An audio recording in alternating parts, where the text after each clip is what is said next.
My name's Jack Nolan, 38, former Army signal operator. Now trying to make a living somewhere, no one knows my name. After the incident, the one that got me suspended and nearly sued for excessive force, I needed distance, a paycheck, and quiet. That's how I ended up here, in Elridge, Nevada, a town no one visits twice. The only thing it's known for is the stretch of highway that runs through it, 17 miles of cracked asphalt and sand dunes, called the Blackridge Stretch. Around here, they call it the road without signal. No GPS, no cell coverage, and after midnight, not even the radio works right. The first thing I noticed when I got into town was how people stopped talking when I mentioned my assignment. The waitress at the diner just stared at me, her smile fading the second I said, "Highway Patrol Station 9. Then an old trucker leaned over from his booth, his eyes pale and tired. "If your radio starts talking first," he said, voice low, "don't talk back." I thought he was drunk. I should have listened. Station 9 sat alone at the far edge of the desert, where the hills turned black from burned brush. The locals said the place used to be a fuel depot before it burned down in '98. Behind it, there was a dirt lot full of melted patrol cars, twisted metal grave markers with old decals still clinging to the doors. When I stepped out of my truck, the air was dry and bitter, carrying that faint metallic scent of static electricity. The lights flickered even before I turned the generator on. Deputy Marla Briggs met me at the door.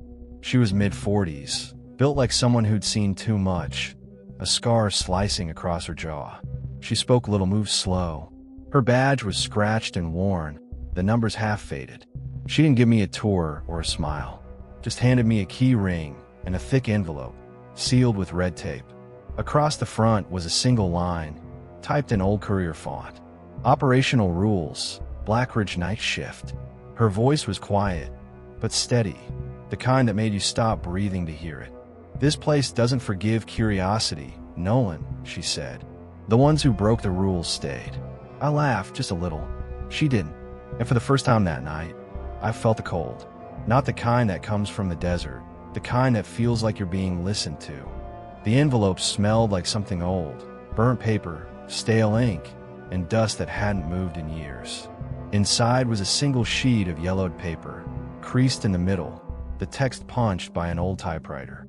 Some words had been crossed out and rewritten in thick pen strokes. I read it once, then again, slower. "Operational rules, Blackridge night shift. Never leave the patrol station between 2:13 and 2:17 a.m. No exceptions.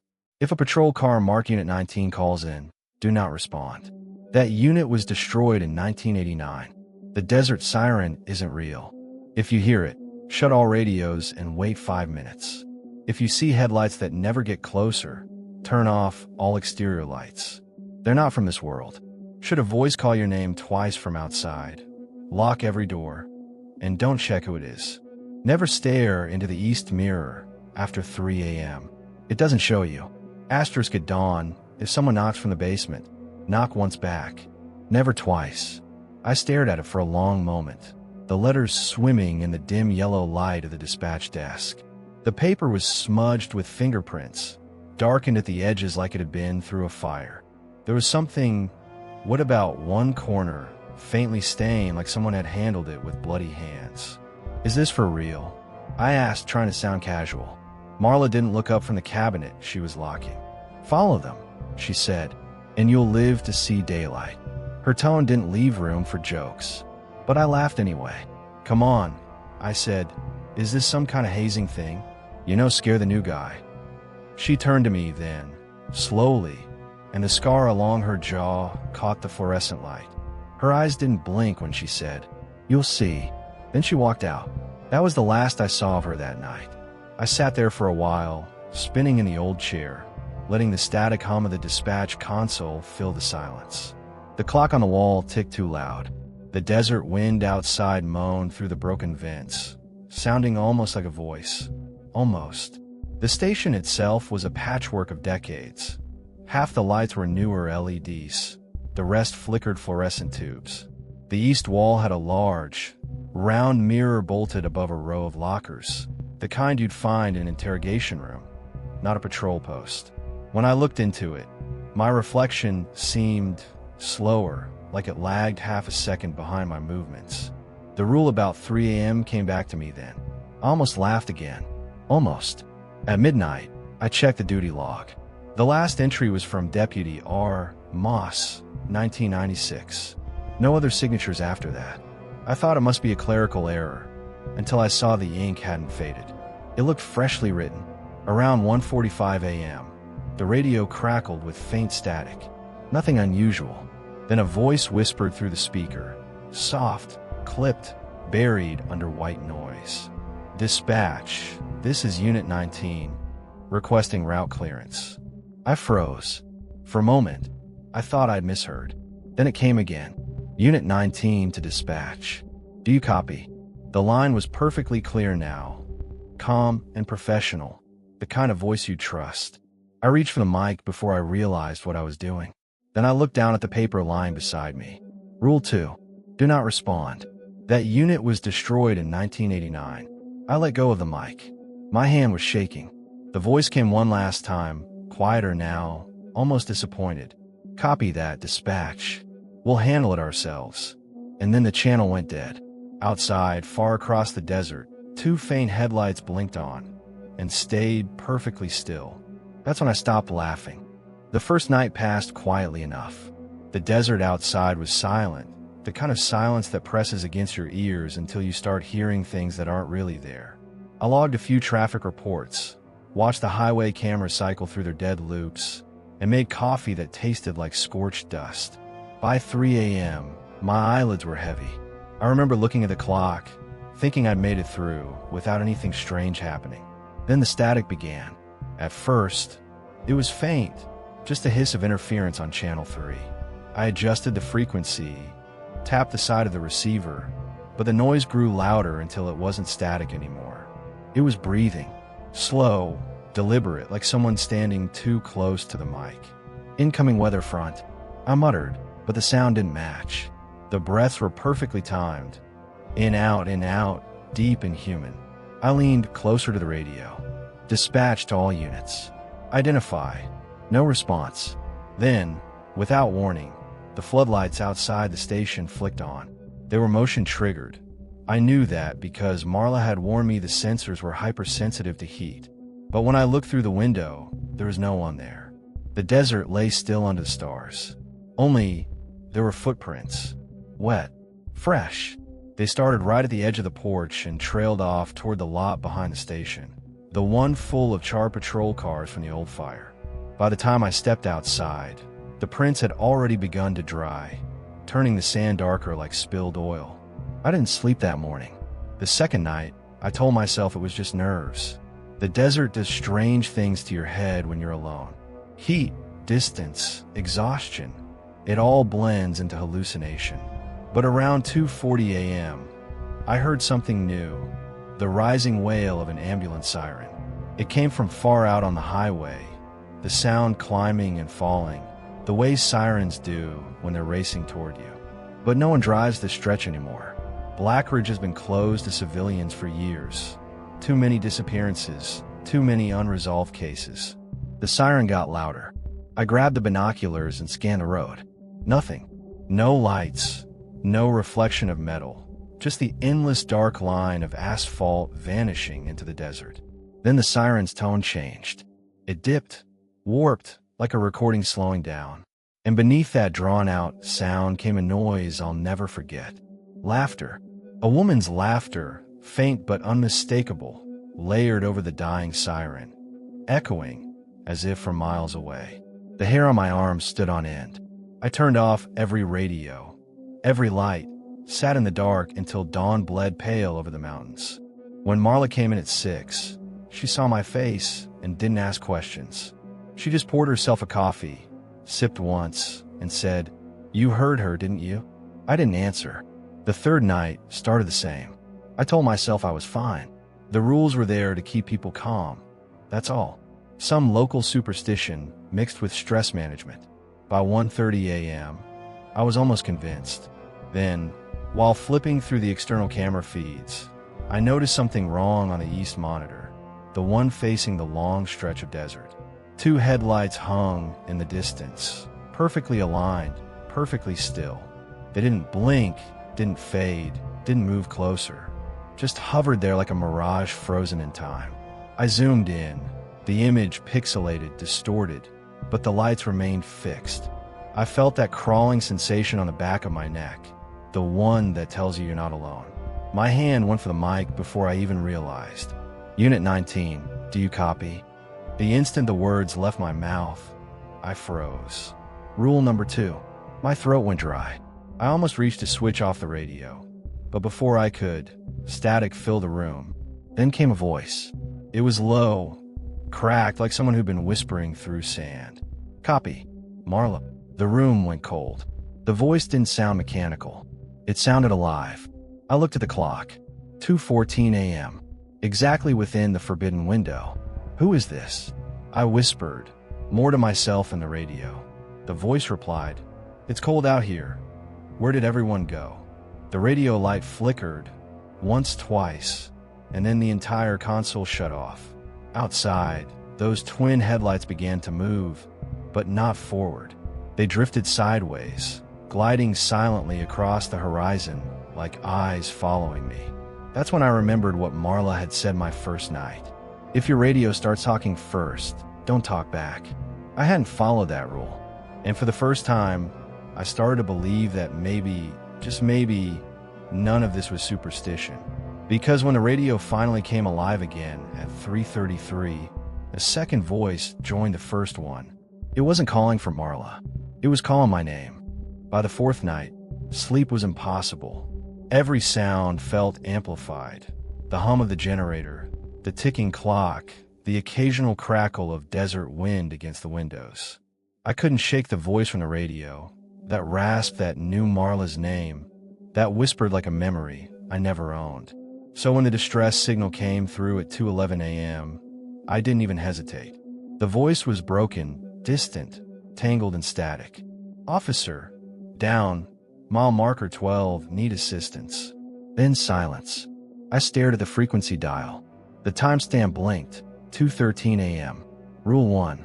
Never leave the patrol station between 2:13 and 2:17 a.m. My hand hovered over the transmitter. I should have waited. I should have ignored it. But what if someone really was out there?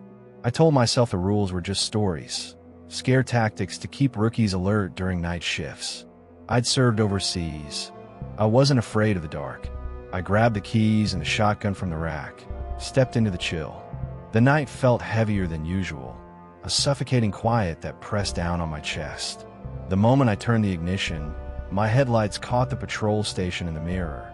The building looked smaller, like it was sinking into the ground. The road swallowed me whole. Blackridge Stretch at night isn't just empty, it's hungry. The asphalt seems to drink the light. My high beams could barely cut 5 feet ahead. The desert on either side looked like an ocean of ash. No horizon, no stars. 10 minutes in, the air inside the cruiser turned cold enough to fog the glass. My breath came out white. The temperature gauge flickered for a second, then died. I kept driving. Then I saw it. Up ahead on the shoulder, a car. The faint blue of police strobes flashed through the fog. The hood was blackened, metal warped, like it had been through a fire decades ago. I slowed down. Unit number 19. My heart kicked. It couldn't be. That unit was destroyed in 1989. The reports were clear. I'd seen the file. But there it was, engines still humming like it had never died. Through the windshield, I saw movement. Someone sat in the driver's seat. Uniform. Cap head slumped forward against the steering wheel. Hey, I shouted, stepping out, flashlight raised. Are you injured? Can you hear me? No response. As I got closer, my boots crunched over burned gravel, the smell of melted plastic and oil thick in the air. The flashlight beam cut through the cracked window. The man inside lifted his head, and I stopped breathing. It was me. Same face. Same uniform. Same badge number. Only, his skin was pale, scorched in places, like he'd been in that fire for years. His eyes, when they met mine, weren't eyes anymore. They were just light, 2 hollow circles of white. He opened his mouth, and the radio in my own cruiser came alive behind me. Jack Nolan. Static. Return to station. Return. Return. The voice repeated, faster, distorted, until it sounded less like a command and more like a chant. Return, return, return. I stumbled back toward my car, but the air had changed. The desert wasn't silent anymore. There was a low hum, deep and mechanical, coming from everywhere and nowhere. I looked back once more. Unit 19's lights were pulsing in rhythm with the voice. Then the engine roared to life. The blackened cruiser rolled forward, tires grinding against the gravel, though no one was touching the wheel. I jumped into my car, slammed the door, and hit reverse. The other vehicle moved faster. Its headlights were blinding, swelling like suns behind me. "Marla," I shouted into the radio. "It's real. Rule 2 is real." No response, just that same breathing I'd heard on my first night. The lights drew closer until they filled every mirror. I floored the gas, but the highway stretched endlessly, mile after mile, as if the road itself was moving beneath me. Then everything, lights, sound, engine, cut out. Total darkness. Only my heartbeat, pounding in my ears. I don't remember how I got back. When I opened my eyes, I was slumped over the dispatcher desk, daylight streaming through the blinds. My uniform was soaked in sweat, my boots caked with desert dust. Marla stood in the doorway, her face pale, jaw tight. "You left between 2:13 and 2:17, she said quietly. It wasn't a question. I nodded weakly. Her voice dropped to a whisper. "They always come back the first time, but next time they won't." That night, I locked every door, turned every light off, and sat by the radio until dawn. Because when I checked the vehicle log, Unit 19 had been marked active again, and it had clocked in one call at 2:14 a.m. Under the operator's name, it didn't list me or Marla. Just one entry. Dispatcher. Unknown. Voice match. Jack Nolan. When I came to, sunlight was bleeding through the blinds in thin, pale lines. The world felt muted, like the air itself was holding its breath. My uniform was stiff with oil and soot. My hand shook when I touched my chest. The fabric still smelled of burnt rubber and static. Marla stood in the hallway, her eyes fixed on me like she'd already seen this 100 times before. "You shouldn't have come back," she said quietly. "Most don't." I tried to laugh, but it came out as a rasp. "You're gonna have to explain what the hell is happening, Marla. Because last night, I saw myself." She didn't deny it. She just stared for a moment, then reached for her keyring. "Fine. You want the truth? Come with me." She led me through a locked door at the back of the station. One I'd assumed was a storage closet. The smell hit first. Dust, burnt plastic, and old paper. The fluorescent lights flickered weakly as we descended a narrow set of stairs into the basement. It wasn't storage. It was an archive. Metal shelves lined the walls, each stacked with boxes stamped NDOT, Special Division 1989. Old reel-to-reel tapes, faded photographs, and charred license plates. At the far end, a metal filing cabinet sat beneath a cracked sign that read, "Unit 19 Incident, Classified." Marla pulled out a folder. The paper inside was yellowed, edges curled by heat. She laid it open on a dusty desk. "This station wasn't built here by accident," she said. "In the late 80s, the Nevada Department of Transportation partnered with a defense contractor. They were testing an early AI patrol system. A fleet of autonomous cruisers synced directly with the neural patterns of their assigned officers." I blinked. "Synced how?" "Conscious link," she said flatly. "They called it Project Blackridge. The idea was that a human officer's intuition could merge with machine precision. A patrol that could think and feel and never sleep." She turned a page. A grainy photo showed 3 officers standing beside a black and white cruiser marked Unit 19. One of them, a tall man with hollow eyes, looked almost familiar. "But something went wrong," she continued. "On July 22nd, 1989, the neural link overloaded during a storm. Power surge burned through the main console. The entire station caught fire." I scanned the report. Words leapt off the page. Data loop, cognitive bleed, residual signal detected post-shutdown. "They shut the project down," Marla said. But they couldn't shut them off. Whatever was born between the road and the machine, it stayed. Her eyes met mine. The desert isn't empty, Jack. It remembers. I swallowed hard. The voices on the radio. The headlights. That thing I saw last night. Are echoes, she finished. Fragments of what used to be human. Every officer who broke the rules got pulled in the network. Their consciousness was absorbed. That's what the rules are for. They're containment protocols. Boundaries between our world and theirs. She reached in her pocket and pulled out a small cassette tape. The label was handwritten, Brennan, T. Final log. Thomas Brennan, she said. He was Unit 19's last operator. He recorded this right before the fire. She clicked the tape into an old player. The hiss of static filled the room, followed by a man's voice, distant, shaking. It doesn't stop talking. The road knows I'm here. It keeps showing me my patrol, my reflection in the glass. I think it wants to understand. But every time I speak back, I feel it inside my head. It's learning my name. Then silence. Marla clicked the player off. The voice you heard last night, she said softly, was Brennan, or what's left of him. I leaned back, every muscle tense. So if I talk back, you join them, she said. You stop being you. The words hung in the air. Somewhere above us, the building's old pipes groaned like a sigh. Finally, she added, almost in a whisper, that's why we follow the rules, Jack. Because this road doesn't forgive curiosity. I stared down at the file, at the faded photo of Unit 19. The man in the picture looked back at me through the paper. His eyes burned white from the flash. And for a moment, I could have sworn he was smiling. The clock struck 3:33 a.m. A sharp static crackled through the radio, followed by a voice I knew too well, my own.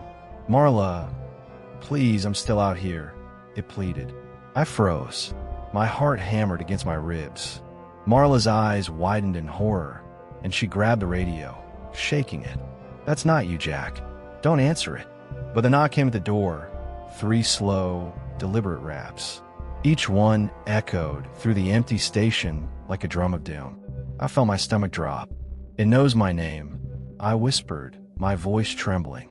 Marla aimed her flashlight toward the door, then her gun. Her fingers tightened around the trigger as she shouted, "Don't knock twice." But instinct, panic, and some dark curiosity overrode my better judgment. I knocked back, once then a second time. Immediately, the station seemed to inhale and shudder. The floor trembled beneath my boots. Fluorescent lights flickered violently, casting long, twisted shadows along the walls.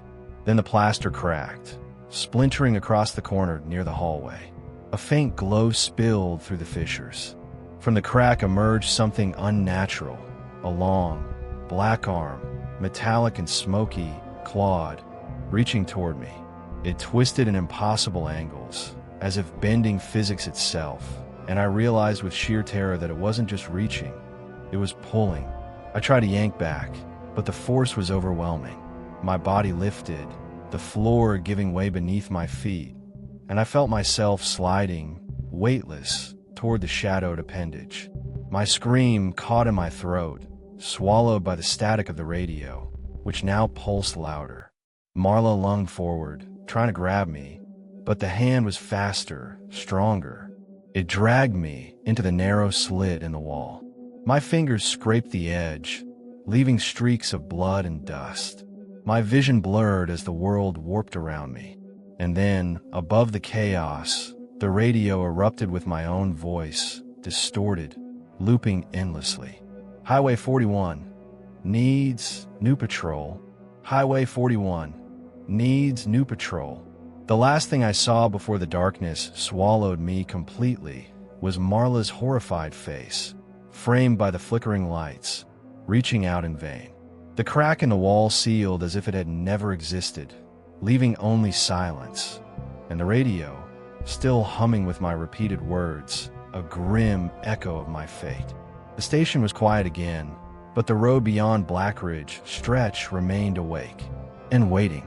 A week later, the station was operational again, though the air seemed heavier, thicker than before. A new officer, Daniel Cross, arrived for his first night shift, eager but oblivious to the history that clung to the walls. On the supervisor's desk, a note read in bold, faded type. Supervisor, Lieutenant Jack Nolan. Daniel smirked, shaking his head. Guess I'll finally meet the new boss, he muttered, not realizing how literal the title had become. Beside the note lay an old, smoke-stained paper. The corners blackened as if it had survived fire. Its header read, Operational Rules, Blackridge Night Shift. Daniel picked it up, flipping through the typed rules, a mixture of disbelief and amusement crossing his face. Then, at the very bottom, scrawled in fresh red ink, was a new rule. If you ever hear me calling for help, don't come. It's already too late. He froze. The air outside the station seemed to thrum, vibrating in sync with his pulse. Through the dusty window, a patrol car sat in the lot, engine idling, lights flashing red and blue. Its license plate gleamed in the dim glow, Unit 19. Before Daniel could speak, the radio crackled to life, startling him. Welcome to the shift, Officer Cross, a voice said, deep, familiar, impossibly close. It was Jack Nolan's voice, but warped, echoing as if from everywhere and nowhere. Daniel's eyes darted toward the car, then the dark expanse of the Blackridge stretch. And in that instant, he understood. The rules weren't just guidelines. They were survival, and he was already part of the station's unending, haunted cycle. The lights flickered, the radio hummed, and the night swallowed him whole. Silence, except for the faint, repeating hum. Unit 19 needs new patrol.